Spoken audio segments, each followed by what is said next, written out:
Hey everyone, welcome back to the channel. So the latest patch from Etheria Restart drops tomorrow. So we'll be going through the patch notes today. So firstly, we have a new hero coming out, Lilium. She does belong to the Disorder faction. So she's a LD summon, basically. Her kit looks completely insane from what I've seen so far. But I will hold my judgment till we do some gameplay and figure out how useful she exactly is, but she does have a very interesting kit. They're also releasing a new SR hero. I think this is a welcome thing. A lot of games do forget to release the lower rarity heroes because they don't really sell, right? You make money from your legendary and your mythic and all those kind of heroes. So it's good to have a new SR in the game. Keeps things interesting and fresh. We'll definitely do a video on her as well. So the banner will be out for about 3 weeks. I have managed to gather 70 summons without spending any money. So I think we should be able to pull her before the banner ends, hopefully. I think the biggest change that I've been looking forward to, I think some gameplay updates. So there were a couple of things that I really wanted out of this patch.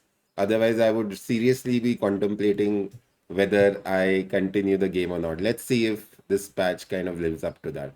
I think the first change is a very welcome change. Getting every five battles will guarantee a mythic quality shell because I'm sure all of you have experienced the same thing. I've done multiple 10 runs and still end up getting yellow shells, which can be very frustrating at times. So it's good that there is at least a pity now that is being introduced. We have some new stages in A Snake Echoes, Ember Trek Mechanic Frostbite will be afflicted with Frostmark. Okay, so this is a new mechanic that will get added to Ember Track.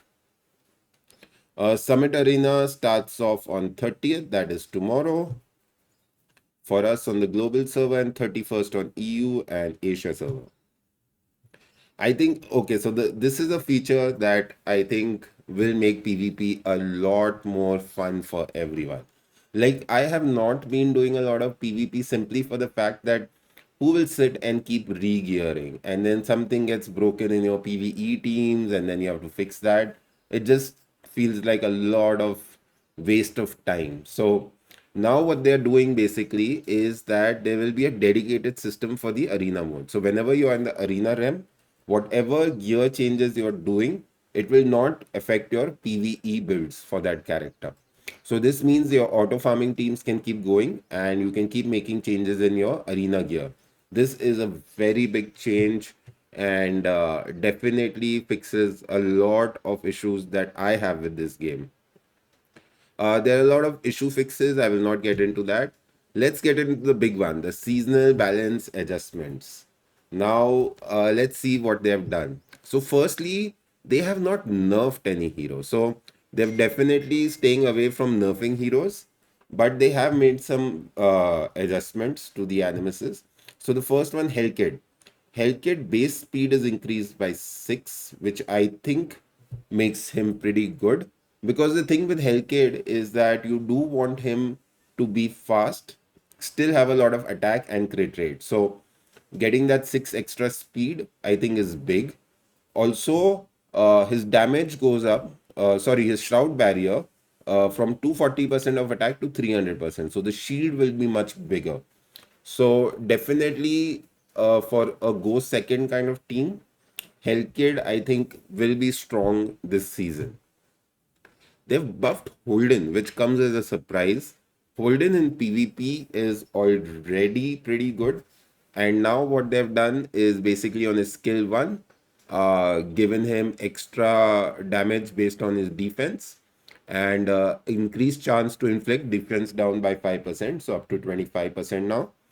And this is the big one. So he gains 10 instead of 10, 12% counter rate and 5 instead of 5, 6% final defense for every 500 defense. So you can build him up. See, 2000 defense is not that difficult to hit. So if you hit 2000, you're basically getting a 48% counter hit chance and a 24% final defense increase, which is pretty big. So already off the bat, I can tell you Hellkid and Holden, if you have them, they are definitely going to be good in RTA this season for sure. Colros, I don't know, his change. He will never be a good PvP unit, I feel. Sorry, yeah, PvP unit. He's good in single bosses in PvE. So if you do have him built, there is some increase in his damage and stuff. Not a big change for the PvE part. Rahu, who again is a very good defense scale damage dealer. I think the best defense scale damage dealer in the game. So this boosting him up a little more. So instead of 350, he hits for 380% of defense. And instead of 60% chance, has a 80% chance to inflict defense down with his skill 1. Skill 3, he gains 2 turns of defense up. Damage goes up from 360 to 400%. So this is big. So already I can see this patch is very much bruiser friendly. 3 out of the 4 heroes that I've seen changes, and if you look at PvP relevant heroes, 3 out of 3 are bruiser kind of heroes. So interesting. Rimoka gets a boost. This will be good for people who are using her in Doki Doki, will make their runs faster and more useful. Again, does not have a big influence on the PvP part. Rimoka is I've hardly seen a Rimoka in any form of PvP. I'm not going to say her name, but QQ is what I'll call her. So yeah, this is a good change. It was a bit confusing that she had effect accuracy on her fourth dupe, because she doesn't really need accuracy. So switching that up to resistance, I think, is a lot better.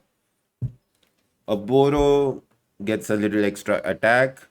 Gray, which is your starter champion, he gets 40% extra damage. So on his skill 3, which is big, I think. Uh, Red Chiaki gets a bit of a buff. I think this is a very interesting SR hero now. And I will build her up. Rin. So defense up for 2 turns and a shield equal to now 300% of defense. And cooldown reduced from 4 to 3.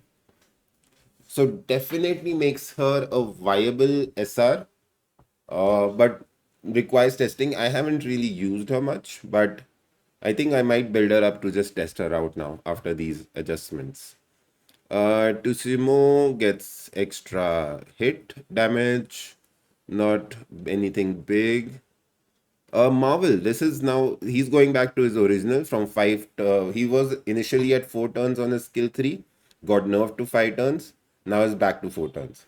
So I think anyone starting out with the game now, earlier I remember when we were doing the beta testing and all, Marvel was the first character you would build for control. I think we may see more Marvel going forward with this reduction from 5 turns to 4 turns. Nothing else major. Then let's go to the shell adjustments. Revelation. I think this is the best change in the patch. So what they've done, instead of completely destroying Revelation and disrupting PvE teams, only in PvP damage dealt will be reduced by 30%. And I think 30% is ideal so that you don't end up one-shotting everyone. Right now what happens is you put in 2 Revelation units and you just clean the battlefield. Now, I don't think it will be an auto clear. So definitely, I think Revelation now becomes more balanced. And at the same time, it is not completely useless. I think this is a good adjustment. Golden Lion. So this shell has not been used much.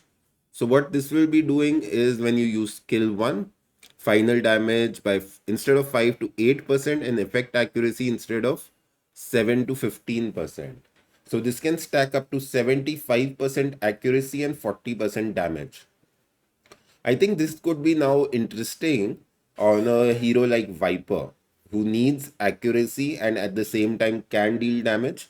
So Golden Lion could see some niche usage now. Because 8 turns earlier was just too much time to build this up. I think 5 turns is much better. Another adjustment, all shell skills will no longer be considered skill 1. Any effect that the target or interact with skill no longer apply to shell skills. Okay. And Key9 can no longer be triggered by damage from shells. So yeah, this is a patch. So overall, I think some good changes. Big one is that they've adjusted the gear changes for Arena. I think now finally in the next season of RTA, I will start playing it and push it. Right now, I've just been doing it to get the 2000 points from it. So I think that's the big one for me. Second revelation now is no longer the most OP broken damage shell in the game. So we could see a little more of Count coming into play, White Fang coming into play. That's good to see. It was getting boring just seeing revelation units. So Bruiser gameplay. So I think Bruisers are going to be the heroes of this patch. And anyone serious about RTA, if you've not built up Bruisers on your roster, please start doing so immediately. Otherwise, RTA this season is not going to be fun. Speed teams are going to die, at least from what I can see in the patch.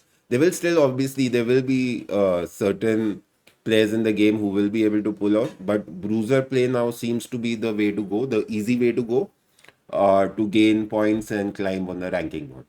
So yeah, that's my view on the patch. Please like and subscribe to the channel, and I will catch you in the next one. Thank you for watching.